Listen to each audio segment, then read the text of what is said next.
Welcome to Latinas from the Block to the Boardroom, where wisdom comes from everywhere. This is a podcast about generational wisdom shared to help build a bridge for future generations and to build stronger communities through education, technology, and health. Welcome to Latinas from the Block to the Boardroom. This podcast was sponsored by 5E Leadership and Marketing. Hola, amigas. You know, Latinas from the Block to the Boardroom podcast was started by an idea to bring in leadership, but as well as technology to a business and understanding how marketing today through technology really impacts how we get our narrative, our communication of our brands, and also how we want to interact with people across the globe. With LatinasB2B.com, the podcast services that we provide under that are provided in a way that helps you understand your business, your service, and also how you present your communication style through this one-to-one audio. As we use many technology services to produce this podcast, we want to help you understand the benefits of leveraging technology to change the narrative, especially in 2024. So if you'd like to learn more, please reach out to us at latinasb2b.com and get in touch with us through our contact page. Gracias. Hola, hola. You know, do you remember how we got our information about COVID-19 and the aftermath of COVID-19 when things went into lockdown, and how crazy it was through social media to get the right information? And also, how was it that our comunidad was not represented in any of the narratives in the larger distribution of news platforms, and also why social media was promoting a lot of false narratives to our community? These are things that are out of our control because we have no ownership or very little in the digital news and media space. But that's going to change here today as we invite our guest, Nancy Flores, who grew up in the border town of Eagle Pass, Texas, and is the proud daughter of Mexican immigrants. She has specialized in writing about underrepresented Central Texas communities and has become an award-winning journalist and recent reporting from the Austin American-Statesman, the Austin's largest news outlet, where she was in the thick of reporting during the pandemic. But now Nancy is the founder of a cultural media editor and publisher for a new digital news platform called Austin Vida. She was recently named one of Austin's top Latina entrepreneurs to watch by the digital news outlet Estonia, now called ATX Today. Her contributions to Austin's Latino community recently earned her an award of excellence in media arts from the city's Mexican American Cultural Center. And in 2019, Romescala named her the nation's Latino columnist you should be reading. Hola, Nancy. Welcome to Latinas from the Block to the Boardroom. You know, we're counting down the last few days here in 2023. And what a year it has been politically, right? I think all of us can kind of take a step back and just say the news and the media coverage of so many events this year have really impacted us. And not just through traditional media outlets like TV and radio, but also in social media. It's like we're almost bombarded.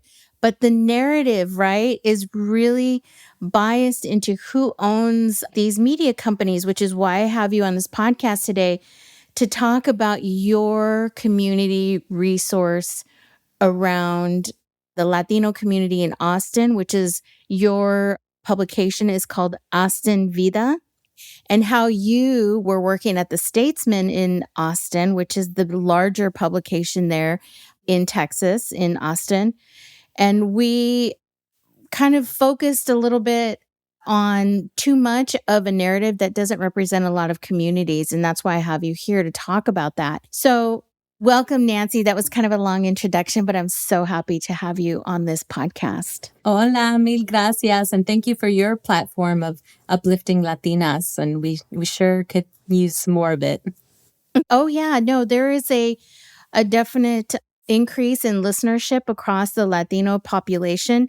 And I've said this in previous podcasts and also on the website. There is a whole Latino listener report that was done by Edison about the different generations and where they're gathering their news and how more Latinos are starting to listen to podcasts, but mostly through YouTube, which this podcast is also listed on because of the platform, the global reach that YouTube has. And most Latinos go to YouTube for lots of things. So it's really important that we talk about the correct narrative and the publication of information that's being put out, especially for 2024, which I've been saying for some time now. So gracias, Nancy, for being here. So I want our listeners to understand more about Nancy because I just love everything you do. And for those of you that don't know, I have met Nancy through a leadership mastermind kind of group, and she is just amazing how she started Austin Vida. I know her story, but I want her to share her story with us today and how she came to choose Austin Vida and just journalism in general as her career path from a small town in Texas. So I'm going to give that platform to you, Nancy, to tell us a little bit about yourself and why you chose journalism as your career path. Yes, gracias. I'm from a small town. It's called Eagle Pass, Texas. It's a small border town across from Piedras Negras, Coahuila, Mexico. And like a lot of folks who grew up on the border, my family went back and forth. And the borderlands are a very unique space. And so it was all very fluid for me. I like to say that, if you think of a braid or a trenza, it has three strands, and one strand is my Mexican heritage. Another strand's like my American upbringing, and the third is that middle space where I go back and forth. And, I still feel that way. That space in between is what is part of our superpower. Right.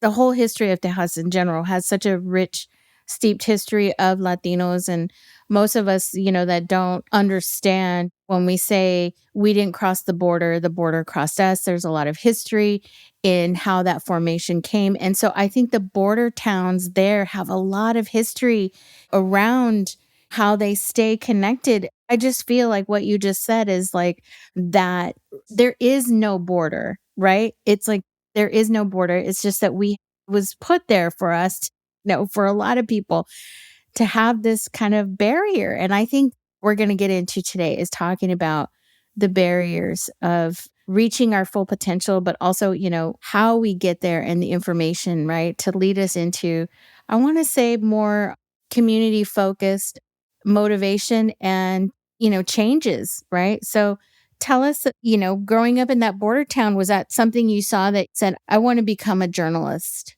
Yeah, I think for a lot of first generation in this country, that can be tricky to figure out what a career path is, especially if you have not seen that in previous generations. And I've known since, probably about junior high that I wanted to pursue journalism. And in hindsight, I'm not really sure, how that came to be because my family, we didn't have office jobs or anything like that. My parents had an agricultural background and restaurant background. And so that wasn't a career path that I knew about. And I think a lot of folks who are first generation, like we don't have that roadmap, to tell us of, okay, here's the career path and here's how you can get there. I knew I liked to write, and I just didn't know how that was going to manifest into a career. I think one of my earliest memories was in junior high having a professor who was from the Philippines, and she was a former broadcast journalist in the Philippines.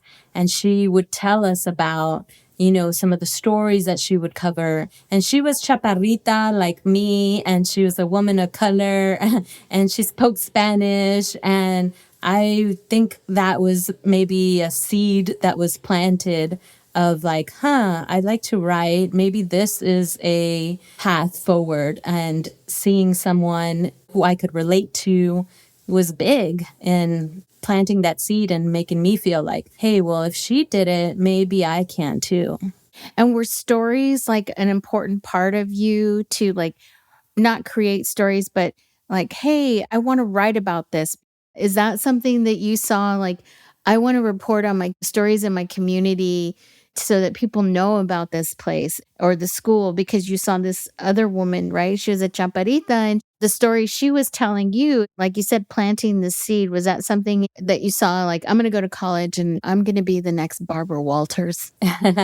Yeah, I mean, I think that was more instilled in me once I left the borderlands, because when I was there, most of the folks looked like me, had shared experiences. That was all I knew. I didn't realize that, that there were folks out there who didn't know what my farm workers were, because a lot of my friends were. I didn't realize that there were people who didn't know what border life meant, or living in a colonia, an unincorporated community, without like the basic access to water. I didn't realize until I left that people don't know about this. They don't know what it's really like. And I didn't know that I was really different until I left, especially in college. That was a big culture shock. I attended college in Austin, and coming to Austin from Southwest Texas was a whole different world. And I was hit with that culture shock of, where my gente? Where do I belong? People don't talk like me. People aren't eating the same foods as me like we did in the border. And it was really being out of my comfort zone that propelled me to say, hey, people need to know about this. And they're not stories in the newspaper about like families like mine.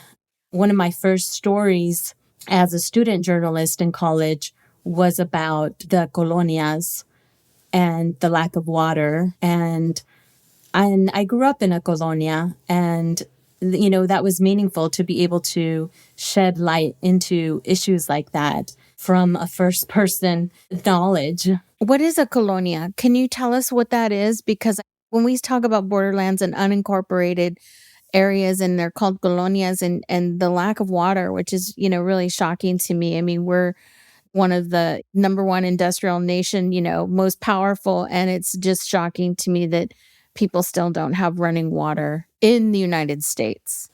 Yeah, these still exist. Colonias still exist in different places around the country, and the resources that they have vary. Some have, no access to water, and some do, and some don't have access to sewage, and some do, some have paved roads, some, it varies a lot, but it's basically the city. They're unincorporated, so they're independent, often connected maybe to, in Texas, they're called counties. And yeah, there's definitely a lack of some basic necessities that they're still being seen today. And there are different levels of what colonias, today have access to. They're still a part of our country. Yeah, that's just unbelievable and crazy to me. But it takes a lot of people to kind of, work that system in Texas. I mean, I hear so many things and how we need resources and truth. And I feel like you have been at the forefront of that when you worked at the Statesman at Austin, right? Because you got a job there as a journalist. Can you talk a little bit about that? Yeah, I've been a journalist for many years, working for legacy media organizations across the country and in Texas and in Mexico too. So, I'm no stranger to reporting on hurricanes, on tornadoes, on natural disasters, COVID was unprecedented. So that was scary for everyone, and was definitely, on a different level. I was a reporter at the Austin American Statesman. That's the local daily newspaper in Austin, Texas. when COVID hit. And for for Austin, it actually really became real when South by Southwest was canceled for the first time. And that was when it sunk in of like, this is something. Yeah, South by Southwest brings in I don't know how many, maybe is it close to $1 billion in revenue or something crazy? Like, it takes over the entire city. I mean, I was there and, it was like a small thing and then it grew into this, giant thing, and so when a city loses out on that much money, which is weird to say that, right? It's like, "Oh, then we feel the pain," right? It's like it's a real thing, right? Yeah, the economic impact is definitely big. And yeah, when that was canceled, then we knew, hey, there's something to this virus. And, of course, we knew from there, March 2020, I was a reporter. Things got crazy really quick, really fast. The news was happening faster than we could write it. And basically working around the clock as updates were happening. As soon as you wrote something, the news changed and had to be updated, and things were happening really quickly. Of course, later we saw protests, around the country after George Floyd. And we saw that, in Austin, Texas, too. I was a reporter covering some of the protests at Austin Police Headquarters and showed up like many reporters wearing our masks, of course, to protect us from, pandemic. But feel like at that time there were no vaccines yet.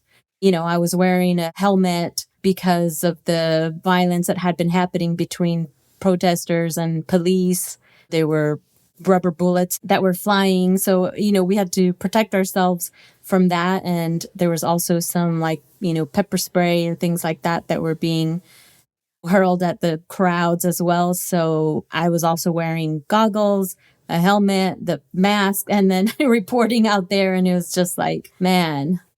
And, at the same time, we're trying to do a job. And there was also like a lot of sort of anti-media sentiment. So at the protests, because tensions were very high. And so at the same time, we're also, navigating not only our like physical safety and trying to report the news, as accurately as possible and as empathetic as possible.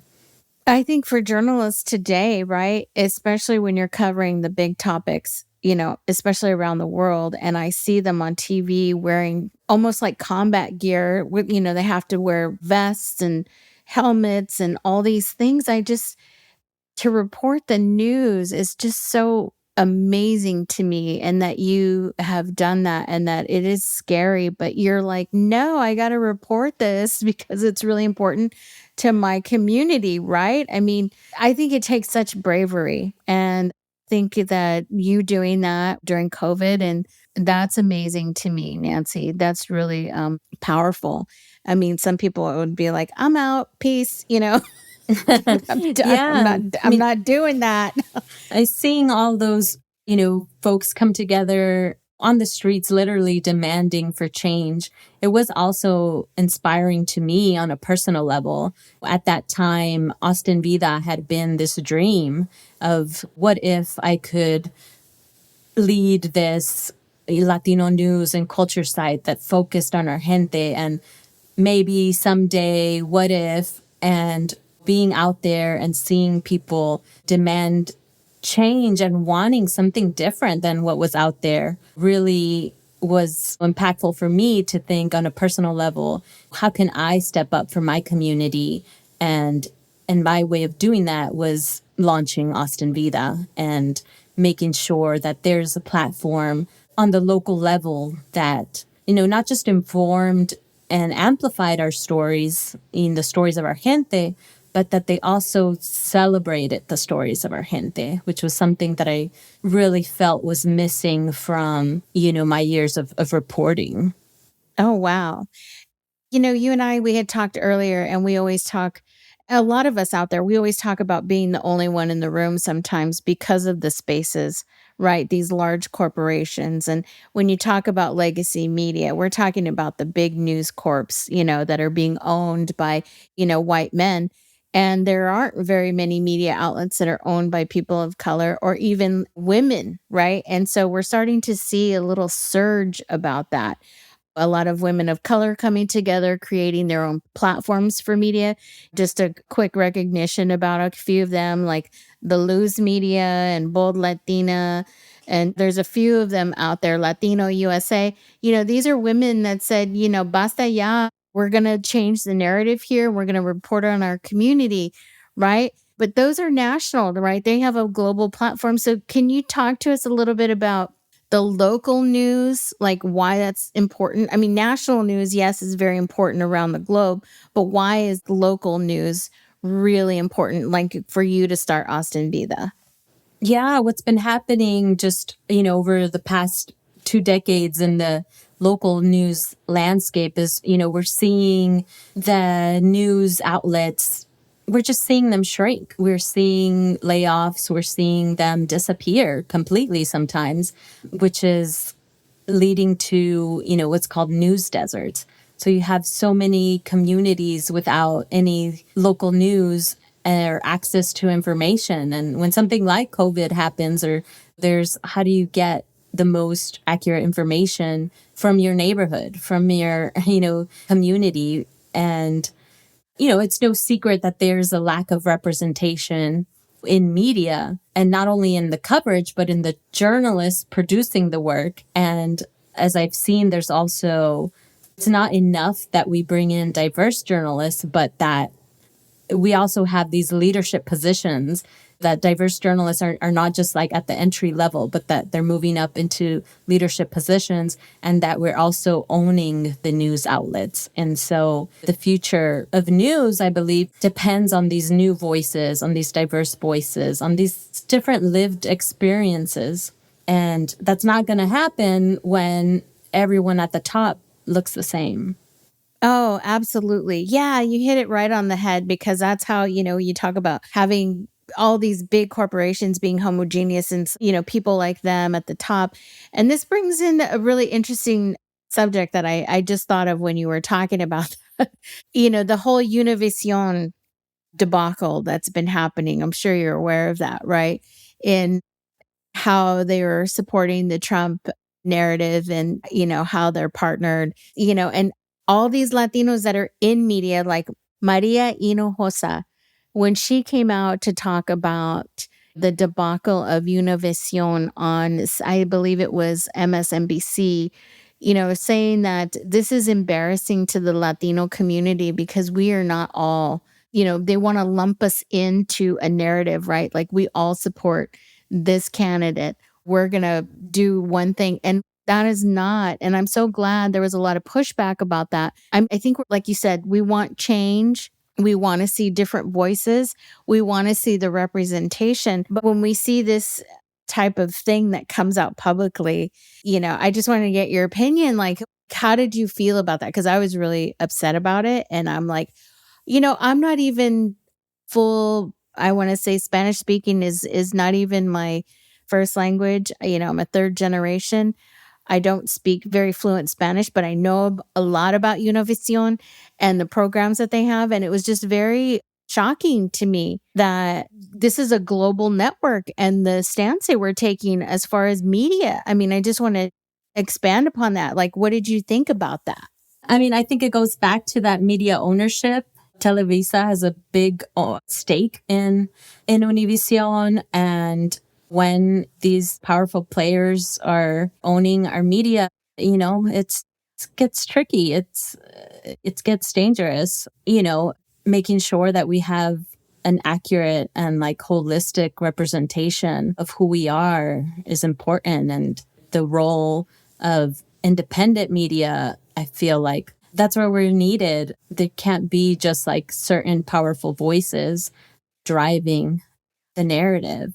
And yeah, when we talk about representation, just throughout my journalism career and stories that I've been reading, and it's, we often see the coverage lean towards either Latinos being portrayed as criminals or victims. And there's these buckets, right? And so that's why it was important when launching Austin Vida that this was a holistic representation, that it shouldn't be an afterthought. And that's why that celebration part was important in our mission, that we're not just stereotypes or monolithic, like Maria Hinojosa said. We're also the movers, the shakers, the key makers, as you say.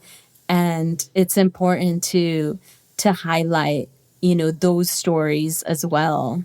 I'm a big believer in that, if you can see it, you can be it. And so for me, it was really important to ensure that, the next generation, if they're seeing stories in their local online news outlet, that if they're seeing themselves in there and they're seeing, stories of these change makers, that my hope is that then they create the change in their communities and in their, whether that's like in school or on their campuses or when they get out into their first jobs, and that is not a strange thing to see themselves in the news represented in an accurate way, that it becomes the norm of like, oh yeah, we're CEOs, we're making things happen, we're elected officials, and it's not this weird thing to see those kind of stories, that it's like, yeah, just ingrained in them, and hopefully inspires them to keep moving. Right. And I think that's the identity and the culture that we hold on to, especially for me to start this Latinas from the block to the boardroom. The narrative change for me was being in Silicon Valley and being the only one in the room. It's like, why is this still happening? There's so many brilliant women like you and all of us. The narrative is, I always say we're either the J-Los and the Shakiras, and good for them. We support them. We're seen as these low wage workers and victims, like you said, but there's like such a big piece in the middle, right? That we are working on like platforms like this. We're lifting community. We're being the change makers, like you said. So I agree with you 100%, Nancy. That's why I embrace you. And I want to talk about Austin Vida, because what you're doing is really, I think, powerful in creating a celebration of our cultura there in Texas, which, Tejas is, Tejas. And I see a lot of Latinas rising up in Texas, and for good, because things aren't going to change unless we really come together as a community. Can you share like what that journey has been like for you? Because I think you didn't know you were going to be blossoming as much as you are, which is why I have you on the show. Yeah, we were recently voted Best Latino Media in Austin, and that was really that was never part of the dream, and so things are starting to happen that are bigger than what I could have dreamed of, and just really grateful for that. Is that reward, especially because that was voted on by the community, and so that came from people voting for Austin Vida and saying like, hey, we want to hear more, we're supporting. So that community support has been crucial to our growth and to the trust that we have in the community, which is ultimately what is going to help, Austin Vida continue to grow. And, we've, since launching, we've been, boots on the ground. If there's a Latino event in town, we try to be there face to face and build those relationships. And the biggest thing is we're flipping the script as far as how stories are created in a lot of the bigger newsrooms. The stories are coming internally, from the editors and reporters there. We're going out and telling and asking folks, what do you want to see in a community news outlet like this?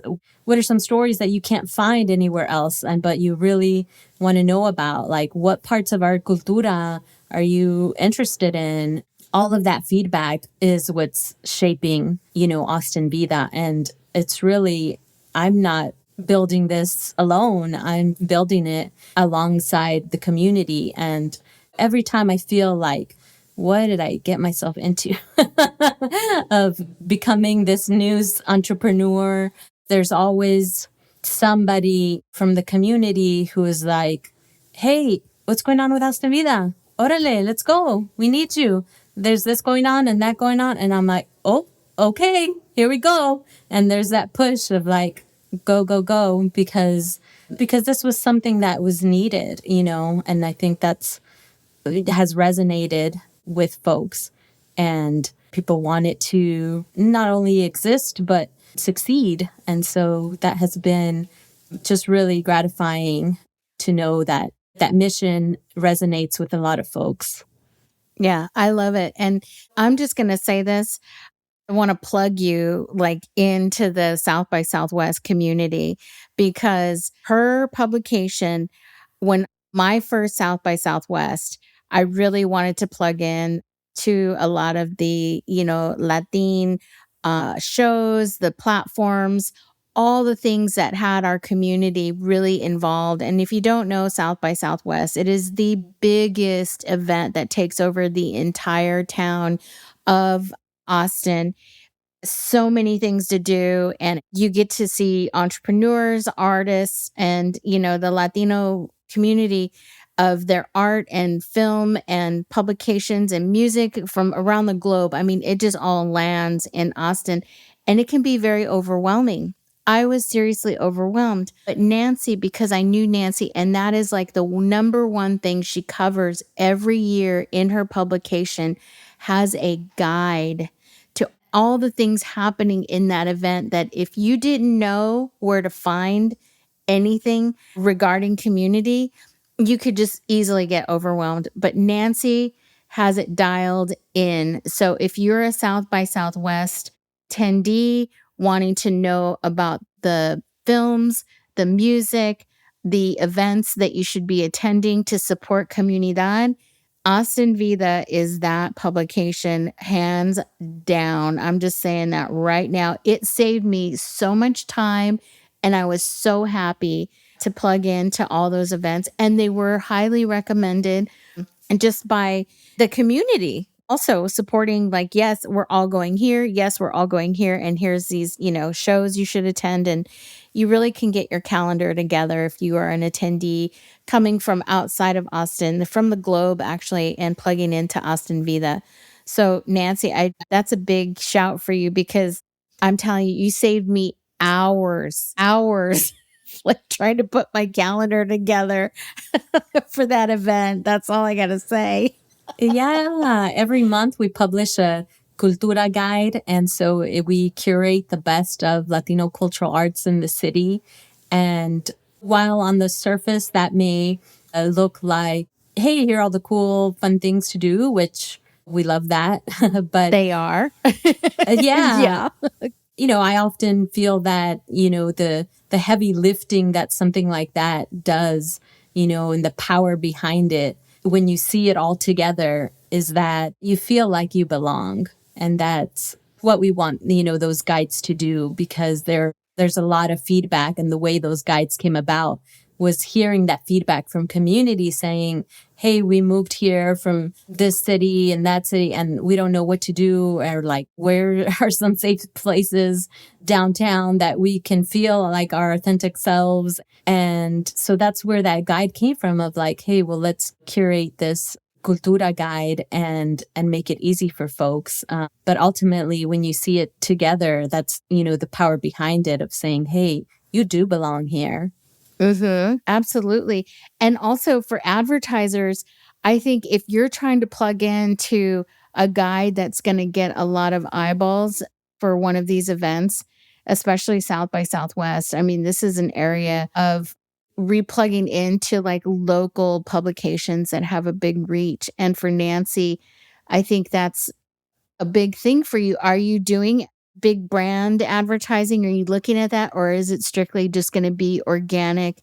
Like, what is that? Because you have to have some revenue model going into this. I mean, you just can't like fly by, all donations. I mean, how do you structure that to kind of fuel like the staff and the interns that you're now hiring? That's what I mean by your blossoming. So, can you share a little bit about that? Are you looking at brands? Are you looking at advertising revenue for this? Yeah, I think that's, one of the biggest challenge for, well, all media, but especially small independent media, is how do we not just create these community news outlets, but then how do we keep them sustainable? And to make sure, for me, I want to make sure that Austin Vida, outlives me, and that a new generation can keep telling our stories. And that motivates me, the longevity, and how do you build that? And so that means, how they say you got to learn all the rules before you can break them. I feel like my years working in, these mainstream media outlets, I've been learning all the rules. And now with Austin Vida, I'm like shaking things up and breaking them, which I feel like you've been doing as well, have been working in tech, and now, you're breaking them as well. So that means looking at different business models, looking at different ways that maybe a bigger organization, couldn't do, but because we're nimble, that maybe we can try this and we can experiment. And yeah, I mean, right now we've been reader supported. We've also have gotten some grant support. And yeah, in 2024, we'll be launching our sponsorship program. And so, yeah, we're excited to, work with other organizations and businesses that are aligned, with our mission, that we can uplift each other. Absolutely. Yeah. And that's the key thing, right? Is alignment.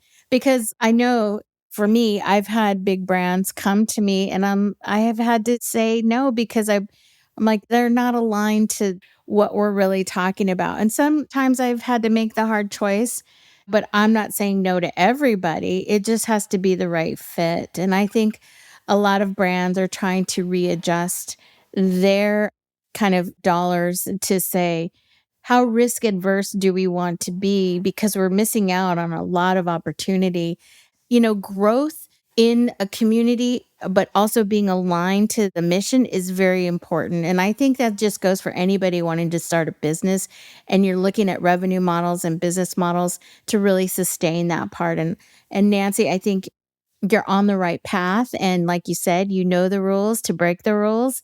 And I love that. Austin Vida is a local publication down in Austin, Texas. We all have heard that sound, keep Austin weird. But you know what? Austin is Latino, okay? And so is Texas. It is a majority, of Latino population. And celebrating the gente and the culture down in Austin is where Nancy Flores is really changing things around that narrative of celebration of la gente in Austin. So it's austinvida.com if you want to check out the publication and sign up for her Cultura guide, which comes out monthly. And I'm telling you, I am not lying, hands down, the South by Southwest Cultura guide is it's like your entertainment map to all things Latino and during that time. I'm not kidding. A big time saver. And we all have to support the local media because like we were talking earlier in this podcast about, news deserts and being, not represented correctly, the narrative that is being pushed out through large media corporations. This is very important, especially going into the 2024 election year. The Latino community is a big mover for this next election. So it's really important for us to get our facts, our resources, and how we can align and support one another in the coming years, to be honest. And I'm so happy, Nancy, to have you on the show to talk about your Austin Vida local news outlet and the Cultura Guide. And is there anything else you'd like to share with us before we leave today? We're based in Austin, Texas, but wherever you live, make sure to check out the local independent news, scrappy organizations, grassroots that are like bootstrapping it. And because we care about the community and we care about informing y'all and making sure that these small independent news sources continue to exist and to thrive. Yep, absolutely. So gracias, Nancy, for joining me today on Latinas from the Block to the Boardroom. Gracias. Gracias, Nancy, for joining me today on Latinas from the Block to the Boardroom. The information today and our resources of truth are very important, and how we receive them So if you'd like to learn more about Austin Vida, you can go to austinvida.com and learn more about the publication that they are presenting to the Latino community in the outer Texas area, as well as Texas, the cultural arts and information. Currently, they are running a Support Us campaign, which they are getting matched $1 for $2 that you donate to them until the end of December 2023. So if you'd like to help them out and support local digital news, you can reach out to them at austinvida.com/support-us, that's US, to help them out. If you'd like to learn more about Nancy Flores, she can be reached at LinkedIn under Nancy Flores at Austin Vida. If you'd like to follow them on Instagram, you can follow them at Austin Vida. This podcast was produced by Teresa E. Gonzalez of 5E Leadership and Marketing, latinasb2b.com, and latinasb2b.marketing. Audio engineer and sound design and co-produced by Robert Lopez of Crates Audio. If you'd like to learn more about podcasting services and how we can help support your business through sponsorships in reaching the Latino audience, you can reach us at info, that's INFO, at latinasb2b.com. Gracias.